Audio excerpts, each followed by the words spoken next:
हरिओम। सतगुरु निराकार राधे कृष्णा सीताराम। सज्जनों,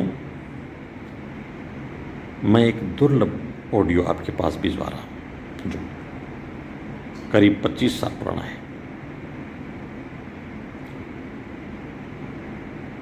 और दुर्लभ कैसे, उन महान संत और परम श्रद्धेय सतगुरु खुमानगिरि जी गोस्वामी जी महाराज के मुखारविंद से रिकॉर्ड किया हुआ वो ऑडियो है, जिन्होंने 20 जून 2001 को सत्संग दिवस घोषित किया और अपने सारे शिष्यों को 20 जून को हर वर्ष सत्संग 20 जून को करने के लिए सुझाव दिया और ठीक 20 जून 2005 को ही अपना नश्वर शरीर त्याग करके इस दुनिया से महाप्रयाण कर गए,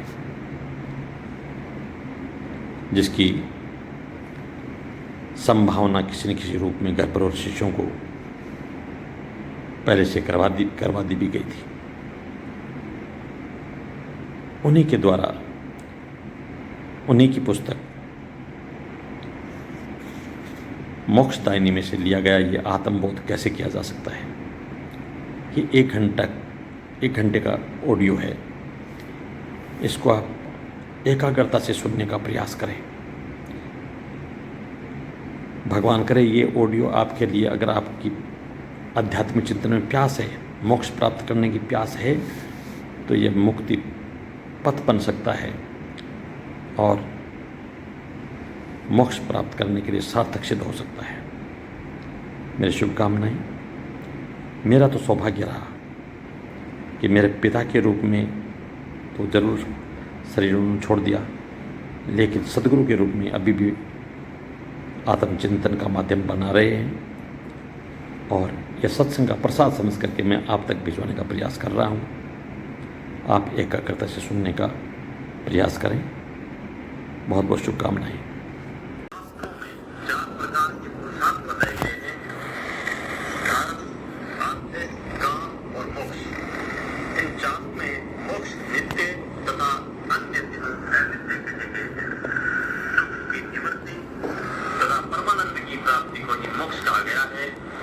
मोक्ष की सभी अभिलाषा रखते हैं। मोक्ष का एकमात्र साधन है आत्मज्ञान, और ये आत्मज्ञान सुनोगे आप स्वामी संत खुमानगिरि जी महाराज के प्रवचनों से। बहुत घूमया, लेकिन गयो जटे खूब लोग मिलाई, जिज्ञासु मिलाई, सुनने के लिए तैयार हो जाए। सत्संग खूब अच्छी तरह से लग जाए, लेकिन सत्संग रंग पैर तो नहीं लग पाया। क्यों नहीं पाया? कमी समझ में आई कि 10 दोष लगाए, माने 10 दोष लगे हुए हैं। ये 10 दोष है भी ना, आगे चीज बैठने जगह मिले पूरी ज्ञान की। और कौन सा 10 दोष है? चोरी, जारी, जीवशा, तिल का दोष है 3 है। बैर, अहंकार, बुरा चेतना है, मन का दोष है 3 है। झूठ, कठोर, कूट, वचन, करूरता 4 वचन का दो है। 10 छोड़ के फिर भाई आगे तो दो जिधर तो मिले तो 10 दोष पारे पर बदन पर है, तो आपका जाऊंगा कैसे? जिद गए किसी गए गुरुदेव, तो 10 दोष एक गाड़ी में से एक पुर्जो निकालने से के बाद मशीन नहीं चलेगी, कामयाब नहीं रहेगी। तो हमारी शरीरों की गाड़ी से 10 पुर्जा आपने निकाल दिए, तो हमारी यह मशीन कैसे चलेगी? जब गुरु कहे कि ऐसे से 10 धर्म धारण कर लो, कि गुरुदेव का 10 धर्म कौन सा है? क्षमा, आशा, दया, मधु, सत्य, वचन, तपदान, शील, शौच, तर्पणा, विनय, ये धर्म 10 दान। इसी से पूछा गया गुरुदेव क्षमा सो क्या है? कैसे आपसे निमरेगा अपराध को सहन करने वाला हूँ क्षमा कर दिया। कमजोर, हाँ, यानी कमजोर है। से पूछता है कैसे सदगुरु कमजोर कितने प्रकार के होते हैं? गुरु ने उत्तर दिया कि तनहीन, धनहीन, परिवारहीन और बुद्धिहीन को कमजोर कहते हैं। हे गुरुदेव ऐसा क्या है? इसे शरीर से किसी को चोट नहीं लगाए और मन से किसी का बुरा नहीं सोचते, तथा वाणी से कटु वचन नहीं बोले, इसी को ऐसा कहते हैं। प्राणी मात्र के प्रति दया भाव रखना चाहिए। हे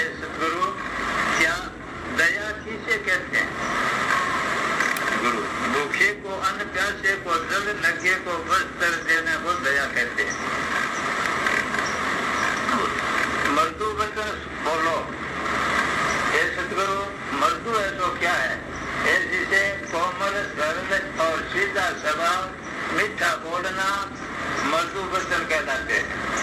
सत्य वचन बोलो। हे गुरुदेव, सत्य वचन क्या है? ये चीजें सदैव सत्य बोले, झूठ कभी नहीं बोले, इसी को सत्य वचन कहते हैं। तप करना। हे गुरुदेव, तप क्या है? मन की इंद्रियों को पूरे मार्ग में जाने से रोकना तप कहते हैं। अर्थात मन इंद्रियों को बस में करना ही तप है। पैर चलने का काम करते हैं, अंत मारने, पीटने, चोट लगाने, जारी आदि की और जाते हैं तो उन्हें रोक कर सत्संग, गुरु, अष्टांग आदि में जाने के लिए लगा दें। ये शुभ कर्म है। हाथ पकड़ने का कार्य करते हैं तो इनको गलत कार्य के लिए तलवार, भाला, बंदूक आदि न पकड़ कर किसी की सेवा तथा उपकार में लगा दें, वही शुभ मार्ग है। अंत छोटे रूप में पांचों इंद्रियों को बुरे मार्ग में रोक कर शुभ मार्ग में लगाने को ही तप कहते हैं। इन सब को समझाने के लिए निम्न उदाहरणों का सहारा ले रहे हैं। एक मृग जिसके चारों इंद्रियां बस में थी, केवल एक कान इंद्री में नहीं होने के कारण वह शिकारी की मधुर ध्वनि पर शिकारी की तरफ आ जाता है, जिससे शिकारी उसका शिकार कर लेता है। चौथा इंद्री उदाहरण हाथी के भी चारों इंद्रियां बस में, मगर चौथा इंद्री बस में नहीं होने के कारण जब हाथी पकड़ने वाले हथनी को दिखाते हैं तो वह हथनी की ओर आकर्षित होता है, जो रास्ते में उनके द्वारा बनाए गए गड्ढे में गिर जाता है, जिससे उसे पकड़ लेते हैं। जिह्वा इंद्री तीसरा उदाहरण है। जिह्वा इंद्री का स्पष्ट है। मछलियों को पकड़ने के लिए मछुआरे मीठी गोली धागे से बांधकर पानी में डालते हैं, जिससे मछली जो ही उसे निगल जाती है, त्यों ही मछुआरे उसे पकड़ लेते हैं।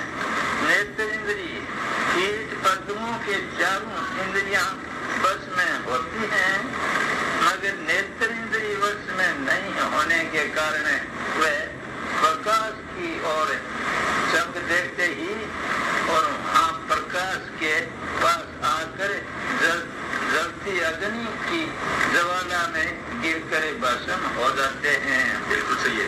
नासिका इंद्री गहरे के केवल नासिका इंद्री ही वश में नहीं होती और चारों इंद्रियां वश में होती है। वह फूलों की अच्छी सुगंध के कारण नासिका इंद्री के वश में होकर पुष्प पर बैठ जाता है तथा फूल के मुरझाकर सिमट जाने की अवस्था में भंवरा पुष्प के अंदर ही रह जाता है तथा पशुओं आदि का चारा बन जाता है। जी महाराज। जब एक इंद्री के वशीभूत होने वाले जीव भी मर जाते हैं तो फिर पांचों इंद्रियों के गुलाम कैसे बचेंगे? इसलिए हमें हमारी पांचों इंद्रियों का बस में रखना चाहिए, क्योंकि ये भौतिक पदार्थों के आकर्षण के वशीभूत हैं। हाँ जी। भौतिक जगत में जो दिखाई दे रहा है उसके वशीभूत रहते हैं, इसलिए मरते हैं। ऐसे से अब निम्न अनुसार उपदेश भी अपने जीव में धारण करें। गुरु दान। हे गुरुदेव, दान किसे कहते हैं? ऐसे से कन्यादान, गौदान, कृषिदान, अन्नदान, अनपढ़ को विद्या दान और ज्ञानी जन को बिन दान देकर संसारिक दुखों से छुटकारा करवाना। बिन ज्ञान दान ही श्रेष्ठतम दान कहा जाता है। ऐसे से श्रवण करें। शील, हे गुरुदेव, शील क्या है? जिस प्रकार पतिव्रता स्त्री दूसरे पुरुषों की ओर वासना हेतु आकर्षित न होकर केवल अपने पतिदेव का पूजन करती है, दूसरे पुरुष उसे सपने में भी दिखाई नहीं देते। इसी प्रकार अन्य देवी देवता का पूजन छोड़कर आत्मदेव का पूजन करें। इसी को शील कहते हैं। आत्मदेव का पूजन कोई अगरबत्ती नहीं खेलनी है, चिंतन करना है भाई रे। सोच दो प्रकार के होते हैं। हे गुरुदेव, वह कौन कौन से हैं? काया का सोच अर्थात जल से शरीर को शुद्ध रखना और शुद्ध वस्त्र धारण करना काया का सोच है। मानसिक सोच ज्ञान वैराग्य साधना करके और गुरु व आचार्यों का प्रवचन सुनकर मन को शुद्ध करना मानसिक सोच कहलाते हैं। अब तुम्हें तत्व प्राप्ति की आवश्यकता है। अंत में तुम्हें तत्व ज्ञान करवाता हूँ। ऐसे सुनो। तन मन धन शीश सांस तुमने जन्म लेने पर ही प्राप्त किए थे, अब उन्हें यहीं अर्पित कर दो। हमारे शरीर में 5 तत्व आकाश, वायु, तेज, जल, पृथ्वी, कर्मश समझो। हे गुरुदेव, आकाश हमारे शरीर में कहाँ है? शिष्य हे शिष्य, आकाश शून्य अर्थात खोखले भाग को कहते हैं। तुम्हारे शरीर में पेट, नासिका, हड्डियां आदि में आकाश का रूप है। अगर ये नहीं होता तो भोजन कहाँ रहता? हमें सांस कहाँ से आता? यही वजह शरीर में आकाश तत्व की आवश्यकता है। जिससे आकाश तुम्हें नहीं जानता, परंतु तुम आकाश को जानते हो। अतः ये नाशवान है और तुम्हें चेतन हो। जिसे दूसरा तत्व वायु है। हे गुरुदेव, वायु हमारे शरीर में कहाँ कार्य करती है? जैसे हम सांस लेते हैं, ये वायु है। चलता फिरना ये है, ये वायु के ही कारण ही होता है। जैसे अगर कांच के मकान में किसी को बंद कर दिया जाए तो वह खत्म हो जाएगा। ऐसे से तीसरा तत्व तेज अग्नि है। गुरुदेव, तेज है सो क्या है? ऐसे से शरीर में भोजन का पचाना, नाड़ियों का चलाना, शरीर का गर्म रहना आदि अग्नि तत्व के कारण ही होता है। ऐसे से उपयुक्त 500 तत्व तुम्हारे नहीं है, तुम्हें जानते भी नहीं है, परंतु तुम इन्हें जानते हो। अंत ये नाशवान है तथा तुम्हें चेतन हो। ये स्थूल शरीर 5 तत्व और 25 प्रकृति से बना हुआ है। हे गुरुदेव, 5 तत्वों की प्रकृति कौन कौन सी है? जैसे प्रत्येक तत्व की 5 प्रकृति होती है। निम्न अनुसार समझ सकते हो। आकाश तत्व की 5 प्रकृति है। काम, क्रोध, मोह, भय, शोध। वायु तत्व की 5 प्रकृति है। सदन,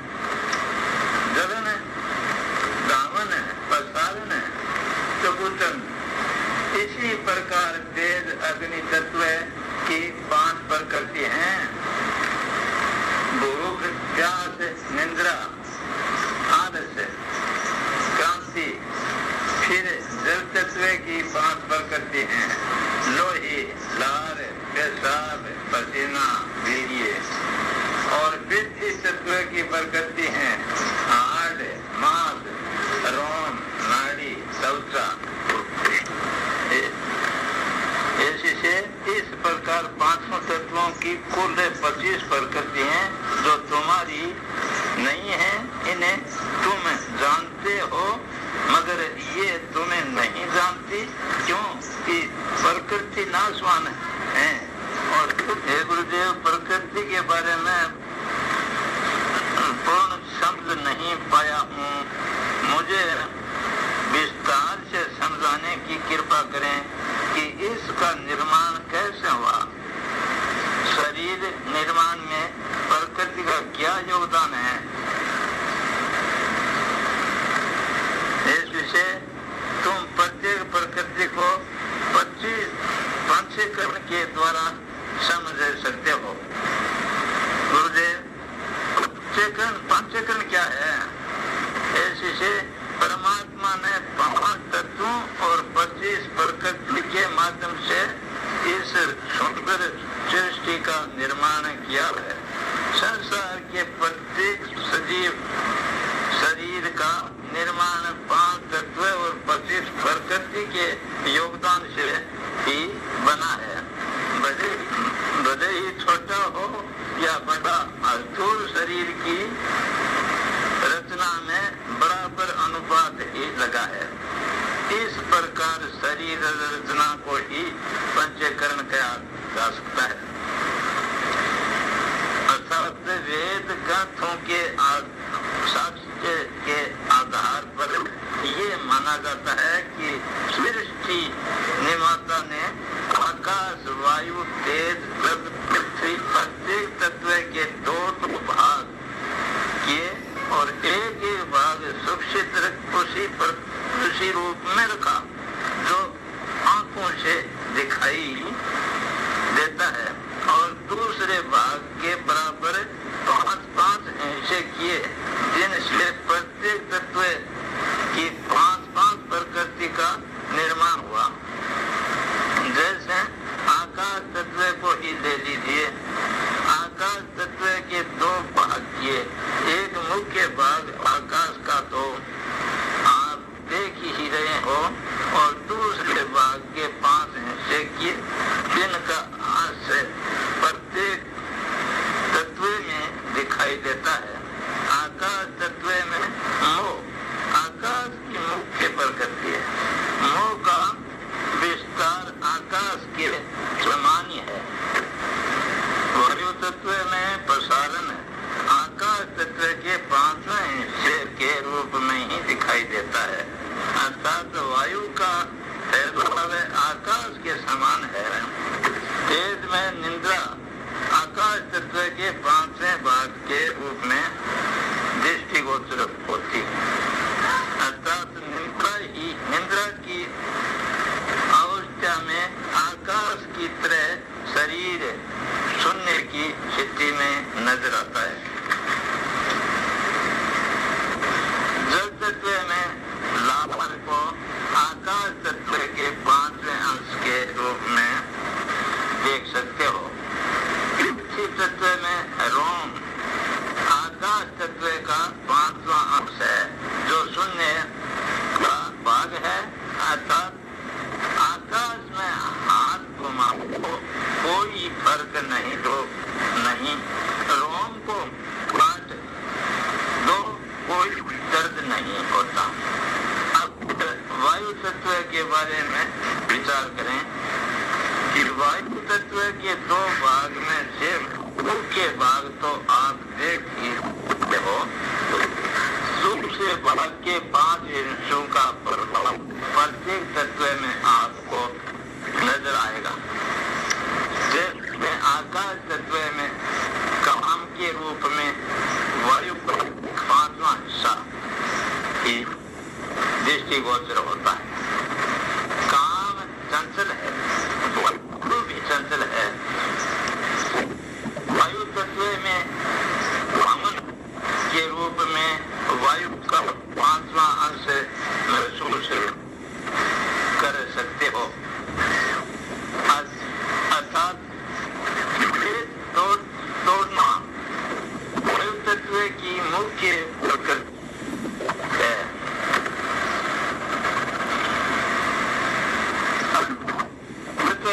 अभ्यास वायु के 5वें हिस्से का प्रभाव है। वायु के कारण ही लगती है। जल तत्व में पसीना ये वायु का 5वां हिस्सा ही दिखाई देता है। पृथ्वी तत्व में त्वचा वायु का 5वां भाग है, जो वायु के आदान प्रदान में भी सहायक है। त्वचा का वायु के साथ निकट का रिश्ता है।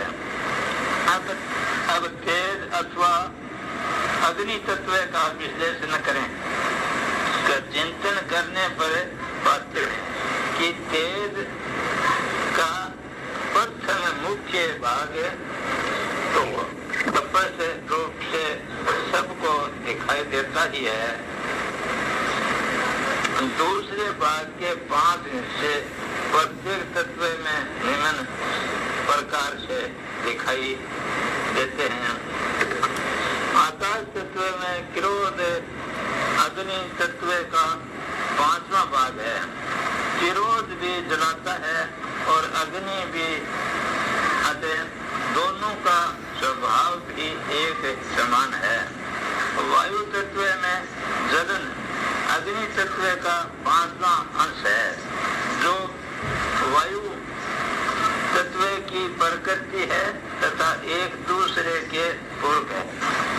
तेज तत्व में भूख, जो अग्नि तत्व की मुख्य प्रकृति है। शरीर में तेज है तो भूख है। शरीर में जैसे जैसे आवश्यकता के अनुसार तेज कम होता है तो भूख भी कम लगने लग जाती है। जल तत्व में पेशाब तेज अग्नि तत्व के 5वें भाग की देन है, जो जल की प्रकृति है तथा तेज का प्रभाव है। पृथ्वी तत्व में नाड़ी तेज तत्व के 5वें भाग के कारण ही है। पृथ्वी की ये प्रकृति अतिरिक्त जल तत्व में 5वें भाग की देन है, जो शीत गीला तरल है। ये आकाश की प्रकृति है। वायु तत्व में चलन जल तत्व के 5वें भाग के कारण है, जो वायु की प्रकृति तथा जल का स्वभाव भी है। तेज तत्व में क्रांति जल तत्व के 5वें अंश का प्रभाव है। जल तत्व में वीर्य जल तत्व की मुख्य प्रकृति है, जो जीवन का बीज है। पृथ्वी तत्व में मांस जल तत्व के 5वें हिस्से की देन है, जो गीलापन लिए हुए हैं। पृथ्वी तत्व का पंचकरण निम्नानुसार है। कहने की आवश्यकता नहीं कि पृथ्वी तत्व का आधा हिस्सा संसार में जहाँ जहाँ भी है स्पष्ट रूप से दिखाई देता है। दूसरे भाग के हिस्सों का पंचकरण किया, जो प्रत्येक तत्व में निम्नानुसार अपना प्रभाव दिखाता है। आकाश तत्व में वह पृथ्वी तत्व के 5वें अंश को प्रकट करता है।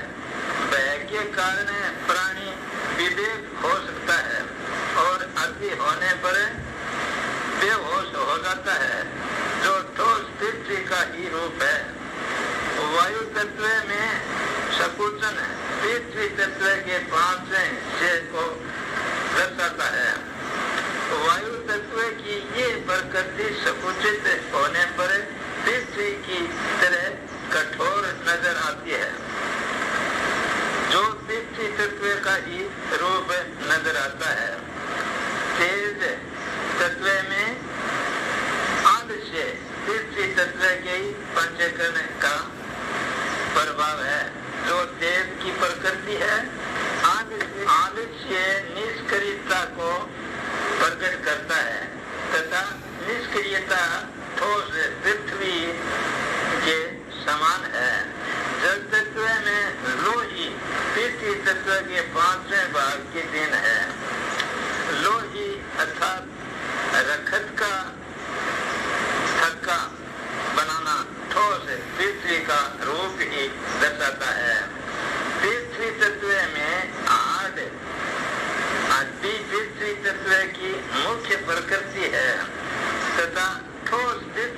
ही भाग है। ऐसे से इस प्रकार 5 तत्व 25 प्रकृति से इस सृष्टि का निर्माण हुआ। परंतु क्या ये तुम्हें जानते हैं? नहीं, परंतु तुम तो इन सब को जानते हो तथा इनके निर्माण की प्रक्रिया भी समझ रहे हो।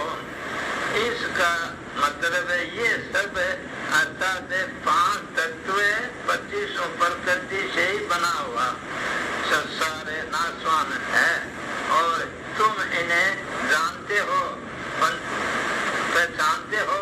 क्यों? कि तुम चेतन हो। अतः ये है सतूल शरीर का बोध हुआ। इससे अब तुम सूक्ष्म शरीर का ज्ञान सुनो।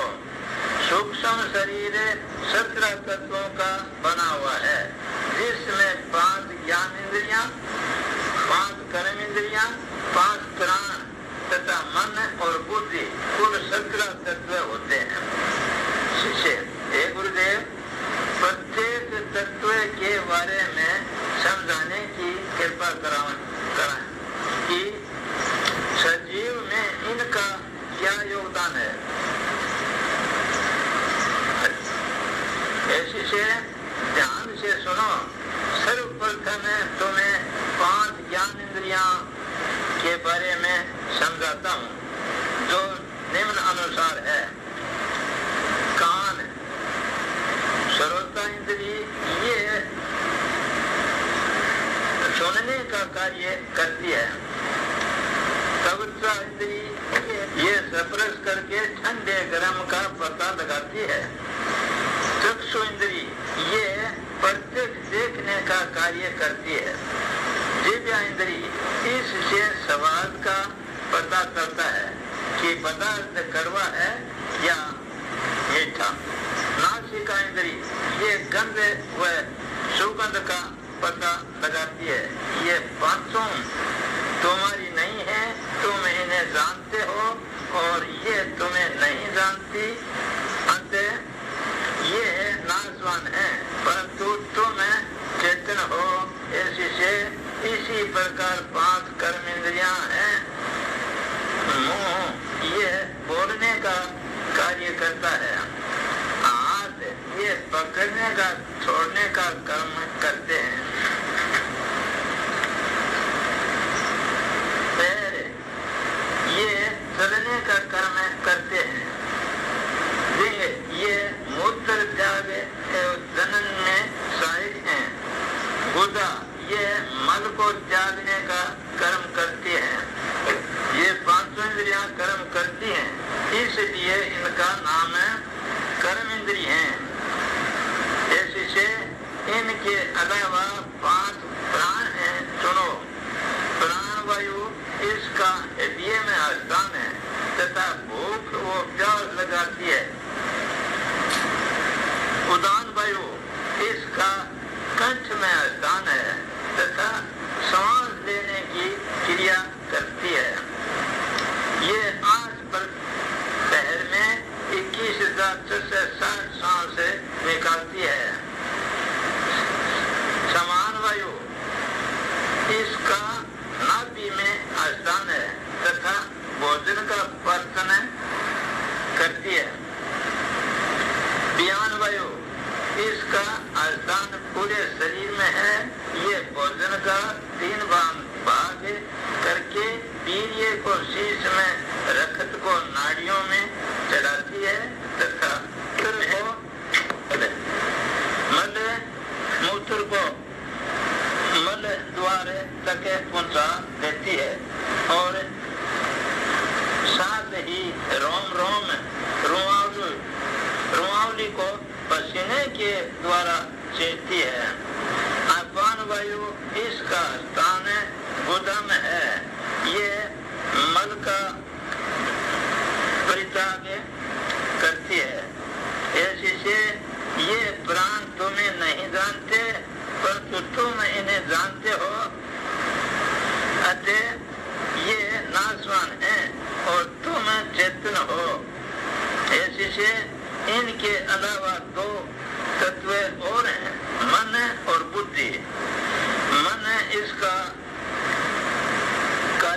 संकल्प विकल्प करना और मनन करना है। बुद्धि इसका कार्य निश्चय करना है। अतः ये 17 तत्वों का सूक्ष्म शरीर हुआ, क्योंकि इसमें सूक्ष्म रूप में सत्ता विराजमान है। अतः तुम इन्हें जानते हो, परंतु ये तुम्हें नहीं जानते। अतः ये नाशवान है और तुम चेतन हो। ऐसे अब कारण शरीर का ज्ञान करो। कारण शरीर जो अज्ञान रूपी आवरण में ढका रहता है, वही कारण शरीर है। जिस प्रकार कमोदनी से जल ढका रहता है तो जल दिखाई नहीं देता, अतः कमोदनी कारण रूपी शरीर है। इसी प्रकार ज्ञान भी अज्ञान रूपी आवरण से ढका रहता है। अब जब तक वह इस अज्ञान रूपी आवरण से ढका रहेगा, तब तक न तो अपने आप को जान पाएगा और ना ही अन्य को जान सकेगा।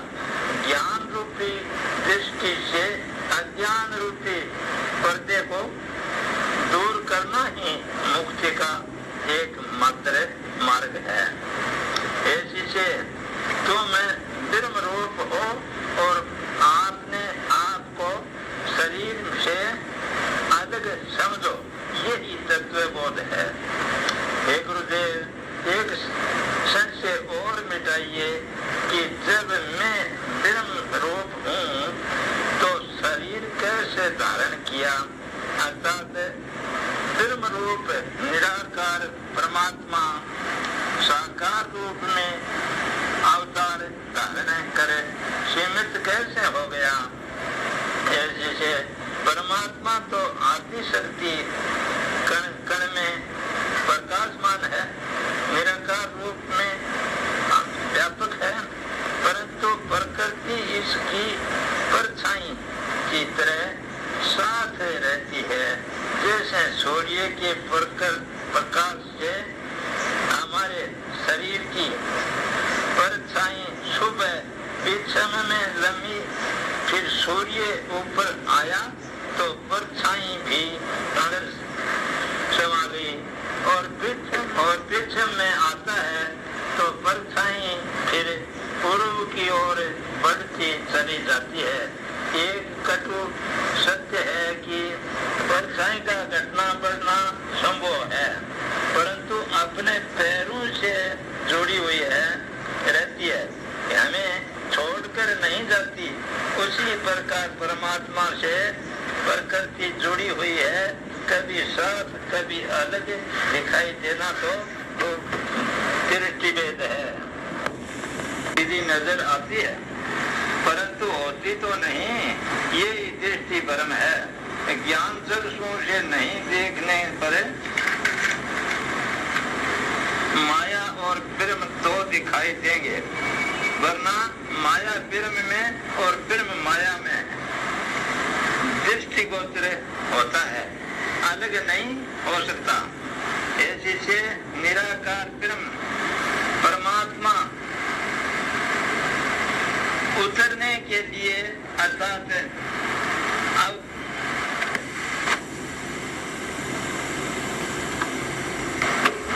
अवतार धारण करने के लिए इस माया का सहारा लेता है। ये परम सत्य है कि संपूर्ण ब्राह्मण में परमात्मा की अखंड सत्ता मौजूद है। जिस प्रकार आकाश में जल, चुंबक में आकर्षण, नदी में लालिमा, फूल में खुशबू और बीज में शक्ति है, जैसे जिसे आंखों से नहीं देख सकते मगर महसूस कर सकते हैं, उसी प्रकार निराकार ब्रह्म भी इन नेत्रों से दिखाई नहीं देते, सतगुरु शब्द से ज्ञान चक्षुओं से अनुभव करवाते हैं। प्रकृति में व्यापक परमात्मा नभ, जल और थल सब में है, परंतु समझने के लिए नभ को ही दे दीजिए। नभ में अग्नि, धूल, कण और जल आदि मौजूद हैं। समुद्र का पानी सूर्य की गर्मी से भाप बन कर आकाश में उड़ जाता है। फिर मौसम के अनुसार आप भाप ठंडी होकर धूल कणों से भारी होकर जब धरती की ओर चलती है तो समझो कि अखंड शक्ति परमात्मा भी सभी जगह व्यापक है और इसकी व्यापकता के बीच से होते हुए बूंद चलती है तो व्यापक परमात्मा की शक्ति रूपी खुशबू प्रकृति रूपी बूंद के साथ समाहित हो जाती है। जैसे एक मुसाफिर या बगीचे में कार्य करने वाला माली खुशबूदार बगीचे के अंदर से होकर बाहर आया तो मुसाफिर माली के सारे अंग में सुगंधी भर गई। रास्ते में 15 किलोमीटर चले पर सामने एक मुसाफिर से मुलाकात हुई तो राहगीरी ने आगे के रास्ते की जानकारी प्राप्त करते हुए पूछा कि भाई एक बात बतलाइए, ऐसा लगता है कि आप शायद लंबे सफर से आए हो या कहीं से मजदूरी करके आ रहे हो, इसी आपके शरीर पर बालों पर पड़ी है। इसका मतलब है आज आपने स्नान भी नहीं किया है, फिर ये खुशबू आपके शरीर में इतनी कैसे कहाँ से आ रही है? क्या तुम्हें नहीं आ रही? उत्तर मिला, नहीं भाई, मुझे तो कोई सुगंध नहीं आ रही, मेरे पास कोई खुशबू नहीं है, आपको झूठा भ्रम हुआ है। अब समझने की बात ये है कि न तो मुसाफिर माली ने बगीचे से खुशबू लेने का प्रयास किया था और न ही सुगंध मांगी थी। बगीचे ने भी खुशबू देने का प्रयास नहीं किया, फिर भी बिना मांगे खुशबू भर गई। तो ठीक उसी प्रकार मैं सोचता हूँ कि परमात्मा की अखंड सत्ता में पैदा हुई विचरने वाली बूंदे में भी ब्रह्म रूपी महाशक्ति उसके अंदर समाहित होती है। फिर बूंद से बूंद मिलकर वर्षा होती है, धरती सिंचित हो जाती है। अर्थात नभ की अखंड सत्ता से आया जल थल की प्रकृति की ब्रह्म सत्ता से मिलकर जो अनाज फल जड़ी बूटी पैदा करता है वही नर नारी खाते हैं। युक्त अनाज से प्राणी की प्रकृति के अनुसार जैसा पूर्व में कहा जा चुका है कि बयान वायु के प्रभाव से वीर्य बनकर नर के मस्तिष्क में और नारी की नाभि में रज के रूप में जमा हो जाता है और रखत धनियों नाड़ियों में बहता है तथा मलमूत्र आदि विशिष्ट पदार्थ मलद्वार की ओर संग्रहित हो जाते हैं जो अपान वायु के कारण बाहर त्याग किए जाते हैं। अब सजीवों की अर्थात नर नारी की इच्छा प्रकृति से हुए सगमन यानी मिथुन प्रक्रिया में नर का वीर्य बीज रूप में आता हुआ नारी के गर्भाशय रूपी धरा में प्रत्यारोपित हो जाता है और विधि विधान के अनुसार जीव साकार बच्चे के रूप में समय अनुसार पैदा हो जाता है। जिसे इस प्रकार निराकार परमात्मा साकार रूप धारण कर जीवात्मा बन जाता है।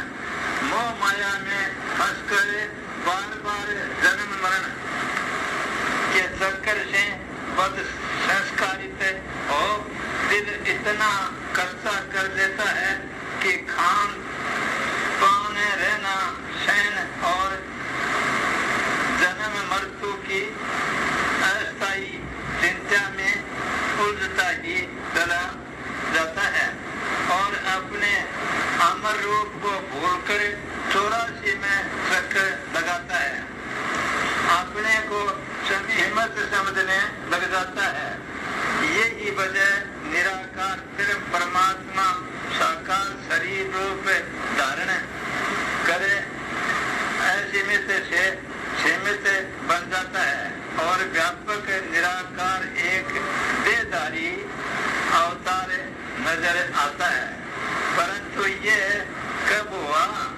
जब अखंड ब्रह्म से अलग महसूस करने लगा, तभी हुआ ना। जिस प्रकार जलती अग्नि में बड़े बड़े अंगार चमक रहे हैं तो बहुत सुंदर लगते हैं, अग्नि की गर्मी देखकर भी अपना प्रभाव दिखा रहे हैं। परंतु जब एक अनार को धोने से अलग निकाल कर छोड़ दिया जाता है तो थोड़ी देर में काला दिखाई देता है और कोयला कहलाता है। अब साबुन सोडा या दूध से धोने पर भी क्या कोयला सफेद हो सकता है या चमक दे सकता है? नहीं। परंतु उसी कोयले को जब जलती अग्नि में पुनः रखते हैं तो तत्काल चमकने लगे जाता है, गर्मी देता है और अपना वास्तविक रूप दिखाता है। ठीक उसी प्रकार जीव अपनी वास्तविक चरम सीमा पर मानसिक रूप से पहुंचने पर ही ब्रह्म रूप महसूस कर सकता है। और यह कब संभव है?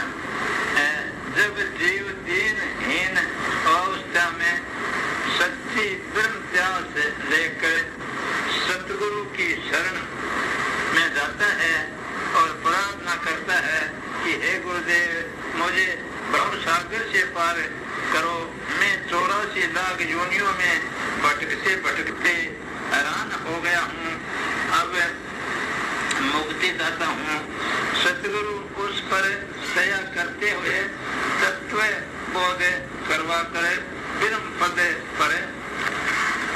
पद पर पहुंचाता है तो वही जीवात्मा कर्मों के बंधन से मुक्त हो परमात्मा बन जाता है।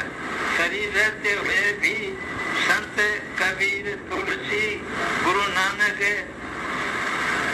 रेवदास और राजा जनक आदि की तरह जीवन मुक्ति पाता है।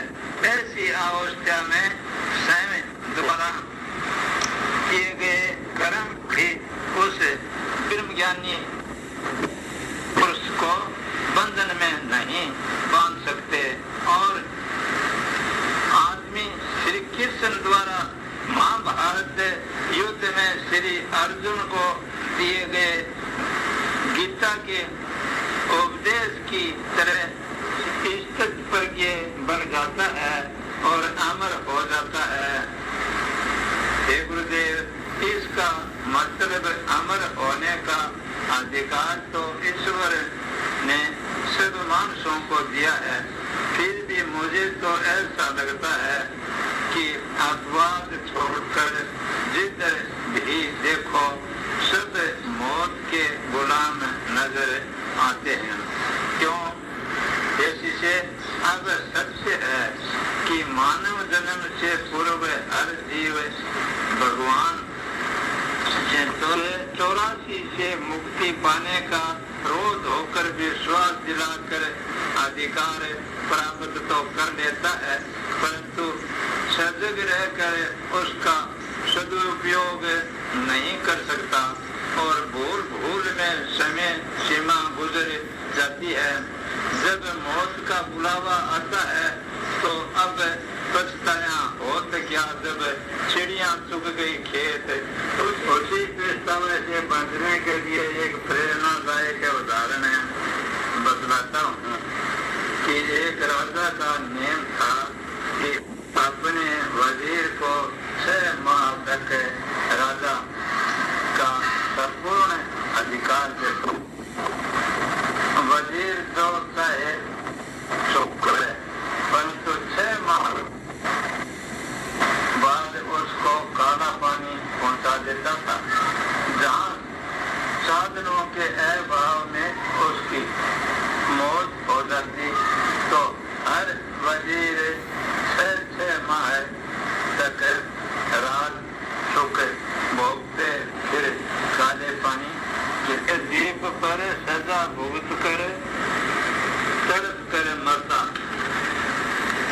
एक बार एक समझदार वजीर ने अपने सतगुरु से पूछा, गुरुदेव मुझे एक चिंता खाई जा रही है कि खुद मुझे 6 माह के लिए महाराज ने राज के सारे सौंप दिए, मगर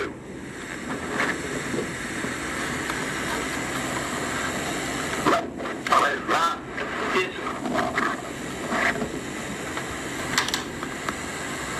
6 माह बाद तो काला पानी द्वीप पर तड़प कर मरना पड़ेगा, क्योंकि वहाँ खान पान रहन सहन जीवन यापन में साधनों का पूर्ण से भाव है। ये सोच कर रात को नींद भी नहीं आती। गुरुदेव उस मौत से मुक्ति का उपाय बतलाइए। ऐसे से तुम 6 माह तक तो राजा हो, संपूर्ण अधिकार तुम्हारे पास है, तुम सब हो वैसे धन भी खर्च कर सकते हो, और तुम्हें ये भी पता है कि काले पानी द्वीप पर कोई साधन नहीं है, तो तुम सजग रहकर इन 6 माह में दिन रात का सदुपयोग करे। जन धन से सब व्यवस्था वहाँ करवा दो। सचेत हो, वजीर ने ऐसा ही किया। 6 माह में काले पानी द्वीप की तस्वीर ही बदल दी। सब व्यवस्था वहाँ करवा दी, लोगों को बसा दिया, राज को उसका धन वहाँ पहुँचा दिया। अब 6 माह बाद महाराज ने वही आदेश वजीर को बुला कर दिया कि समय सीमा समाप्त हुई, अब इस वजीर को भी काला पानी द्वीप पहुंचा दिया जाए। तो वजीर ने निवेदन किया, महाराज अब उसकी आवश्यकता नहीं है, मैंने स्वयं ने मानस बना लिया है कि वहाँ शीघ्र जाऊं, मेरा यहाँ मन ही नहीं लगता, मैं स्वयं ही वहीं चला जाऊंगा। महाराज मेरे साथ किसी को उठाने की जरूरत नहीं। महाराज आश्चर्यचकित होकर बोले, मौत के पास अपने आप कौन जाता है? वजीर तुम भागना चाहते हो? वजीर नहीं महाराज, अब वहाँ मौत नहीं, वहाँ तो भगवान श्री कृष्ण की द्वारका के समान स्वर्ग सा नजर आता है। मैं सोचता हूँ कि राजकोट से खाली होने पर मौत तो महाराज आपके लिए यहाँ रह गई लगती है। महाराज ने कहा, ये कैसे हो सकता है? वजीर बोला, महाराज कानून हाथ में आने के बाद क्यों नहीं हो सकता? तो ये इससे वजीर को चिंता और मुक्ति है, तो सतर्कता से ही सतगुरु से रास्ता खोज कर काले पानी की मौत पर विजय प्राप्त कर ली। ठीक उसी प्रकार मनुष्य के हाथ में मुक्ति पाने का कानून है, जिसका अध्ययन सतगुरु ब्रह्म ज्ञान के द्वारा करवा करे सदा के लिए आजाद करवाता है, अमर बनाता है। हे गुरुदेव, मैं आपका आभारी हूँ कि आपने मुझे तत्वबोध करवा कर मेरे वास्तविक निराकार ब्रह्म स्वरूप का ज्ञान करवाया। मैं मटके में भरे हुए जल तथा समुद्र के जल की अलग अलग मांग रहा था, मगर वह मटका खोलने पर समुद्र नहीं मिल गया, और वह जब अलग नहीं और उसी प्रकार आप ये शब्दों से मेरा अज्ञान रूपी मटका फूट चुका है। हे गुरुदेव, मैं मेरे को और भगवान को, जीवात्मा को, परमात्मा को अलग अलग समझ रहा था, परंतु अब द्वैत नहीं, अद्वैत का अनुभव करता हूँ। अब आत्मा व परमात्मा एक ही नजर आ रहा है। एक ब्रह्म के सवाल संपूर्ण संसार नाशवान दिखाई दे रहा है। गुरुदेव, ये तो निश्चित ही है कि संसार नाशवान है, परंतु एक प्रश्न फिर उठता है कि पांचों तत्व नाश होंगे कैसे? महाराज मुझे वेदों की बात नहीं, आप अपने अनुभव से नाश होते हुए बतलाइए। जैसे गुरु बलराम जी महाराज ने जब मुझे आत्मबोध करवाया था, तो मेरे मानस में भी एक दिन खेत में कार्य करते वक्त यही प्रश्न आया था कि गुरुदेव तो यहाँ है नहीं, मैं कैसे पूछूं कि ये सब नाश कैसे होगा? परंतु सतगुरु देव की प्रेरणा से इसका अनुभव मैंने अपनी कृषि भूमि में एक दिन हल चलाते हुए महसूस किया, जो मेरी आप बीती के रूप में सुनाता हूँ। मैं किसान का बेटा एक दिन खेत में हल चला रहा था, तो पानी पीने पेड़ के नीचे अपने ठहरने के स्थान पर आया। पानी से भरे मटके के ऊपर का ढक्कन उतार कर में बड़ी दरी पर छोड़ा तथा पानी पीने के बाद उन्होंने उस ढक्कन को उस मटके पर रख दिया। तो ध्यान में आया कि गीले ढक्कन के नीचे कुछ बालू रेत लगी थी, जो मटके में गिर गई थी। तत्काल ढक्कन उठाकर निकालने की उद्देश्य से देखा तो बालू मिट्टी के कण पानी में नजर नहीं आए। तो अनुभव हुआ कि जिस प्रकार तनिक सी बालू रेत मटके के पानी में दिखाई नहीं देती, तो ठीक उसी प्रकार पहले के दौरान पृथ्वी समुद्र में बहुत ज्यादा पानी में विलीन हो सकती है। अब तत्काल दूसरा प्रश्न उठ खड़ा हुआ था कि पृथ्वी तत्व तो जल तत्व में विलीन हो जाएगा, परंतु जल तत्व कहाँ अदृश्य होगा? उस प्रश्न का जवाब भी एक दिन गुरु महाराज की कृपा से मैंने महसूस किया। कारण कि भूमि में हल जोतते भगत में भी ये लमित तो पता ही है कि धरती सूख रही है, अंततः पानी के लिए भी समय नहीं लगाना चाहते, फिर भी पीने के लिए रुकना पड़ता है, जो मजबूरी से महसूस होती है।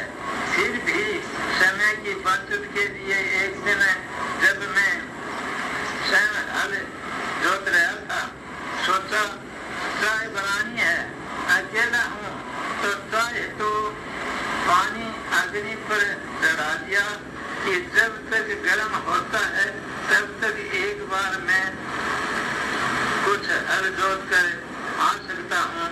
आकर इसमें सूखी चाय डाल दूंगा ताकि उसी वक्त दूध डालकर पी ली जाएगी। जब मैं लौटकर कुछ विलम्ब से वहाँ पहुँचा तो मैंने देखा कि बर्तन सूखा पड़ा है, उसमें पानी की एक बूंद भी नहीं नजर नहीं आ प्रकार ये पानी आग के संपर्क से वायु मंडल में भाप बनकर विलीन हो गया है। ठीक उसी प्रकार ब्रह्मांड का पानी तत्व सूर्य की प्रचंड गर्मी अर्थात अग्नि तत्व से सोख जाना चाहिए। फिर अगला संशय उठा कि पृथ्वी जल में और जल अग्नि में विलीन होगा तो अग्नि कहाँ जाएगी? इस प्रश्न का जवाब भी गुरुदेव की प्रेरणा से मुझे अप्रैल माह में उसी दौरान मिला जब वर्षा हुई। कुछ रोज हो चुके थे, कुछ तेज हवा चलने लगी थी, उधर धरती भी सूखती जा रही थी। मैंने अब तो तंबाकू का सेवन कई वर्षों से छोड़ रखा है, परंतु उस दिनों कुछ ज्यादा ही करता था। जब एक बार आग जलाकर उपयोग में लेता तो दूसरी बार तक बुझ जाती। तो मैंने अपने कृषि भूमि पर बड़े एक बड़े पेड़ के तने को एक किनारे से छिड़काकर रात्रि के समय छोड़ दिया ताकि बार बार जलाना नहीं पड़ेगा और दिन रात जब भी जरूरत पड़ेगी ये तना सुरक्षा मिल जाएगा। मैंने सोचा कि ये तना कई दिन तक अग्नि देगा। सूखा तना छिड़काकर मैं सो गया था।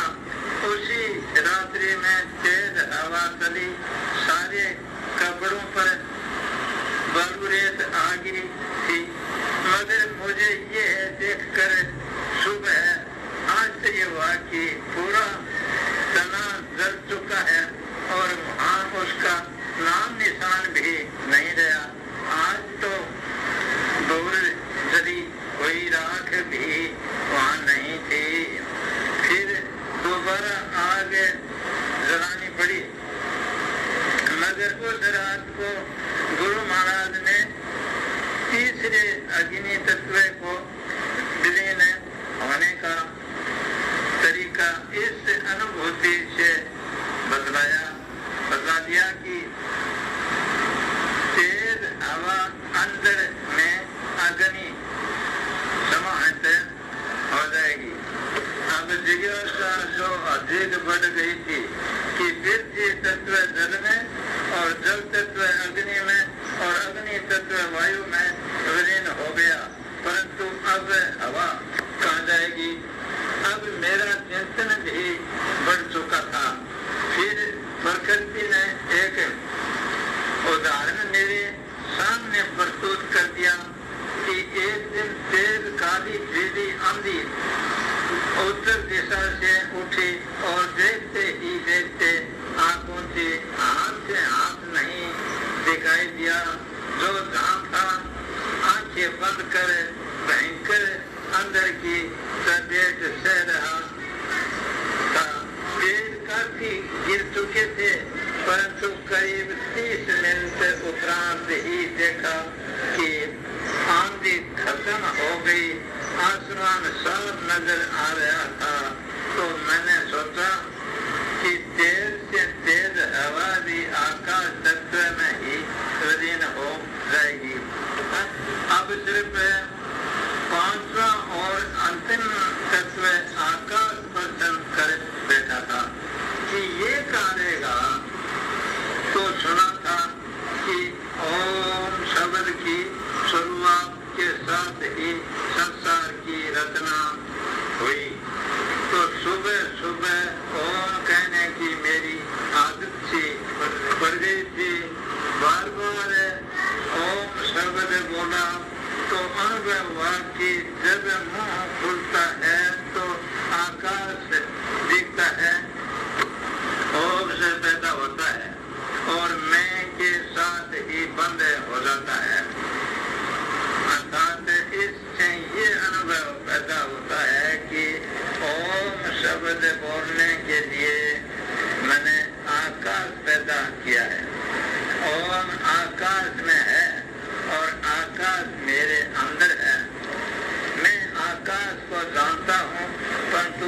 आकाश मुझे नहीं जानता, मैं आकाश से अलग चेतन रूप में हूँ।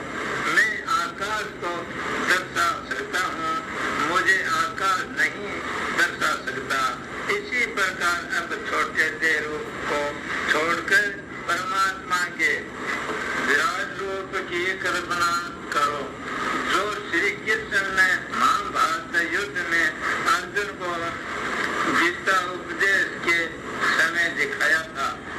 दुर्योधन जब श्री कृष्ण का शांति प्रस्ताव ठुकरा कर भागने चला था, तब भी दिखाते हुए कहा था कि यह देख गगन मुझ में लय है, यह देख पवन मुझ में लय है। सब जन्म मुझे से पाते हैं, फिर लौट मुझे में आते हैं। हे गुरुदेव, आपके उपदेश ने मुझे अब संशय रहित कर दिया। आपसे पूर्व मुझे 5 गुरु और मिले थे। दिन में से एक ने तो मूर्ति पूजा से ही कल्याण बताया, दूसरे ने शब्द को ही परमात्मा माना, तीसरे ने त्रिकुटी में ज्योति के दर्शन को भगवान का दर्शन बतलाया, चौथे ने प्रकृति के बीज रूप को ही ईश्वर माना, तथा पांचवें ने निराकार शून्य महाकाश को अखंड शक्ति बतलाते हुए इसी को ब्रह्म रूप स्वीकार किया। गुरुदेव, मैं अब तक तो इन पांचों के बीच में ही भटक रहा था, परंतु परमात्मा को जानने की प्यास बढ़ती गई और आखिर में ईश्वर ने मेरी मोक्ष प्राप्ति की तृष्णा मिटाने के लिए ही आप जैसे सच्चे सद्गुरु की शरण में भेजा है। गुरुदेव, अब मैं आप द्वारा प्राप्त उपदेश से इस निष्कर्ष पर पहुंच चुका हूँ कि अब तक मिले पांचों गुरु मात्र पांचों तत्वों को ही परम सत्ता मानते रहे हैं, जो गलत है। क्यों कि मूर्ति पृथ्वी रूप में, शब्द वायु रूप में, ज्योति अग्नि रूप में, प्रकृति निर्माण का बीज जल रूप में तथा निराकार शून्य तो आकाश तत्व का ही भाग है। जैसा कि पूर्व में बताया जा चुका है कि आकाश वायु तेज जल पृथ्वी इन पांचों नाशवान तत्वों का उपयोग तो सिर्फ स्थूल शरीर का ढांचा खड़ा करने में ही किया गया है। वास्तविक स्वरूप तो इन सब से अलग में स्वयं निराकार ब्रह्म रूप में हूँ, जो उन्हें जानता हूँ। इससे जीवन मुक्ति प्राप्त करे मानव जीवन के उद्देश्य से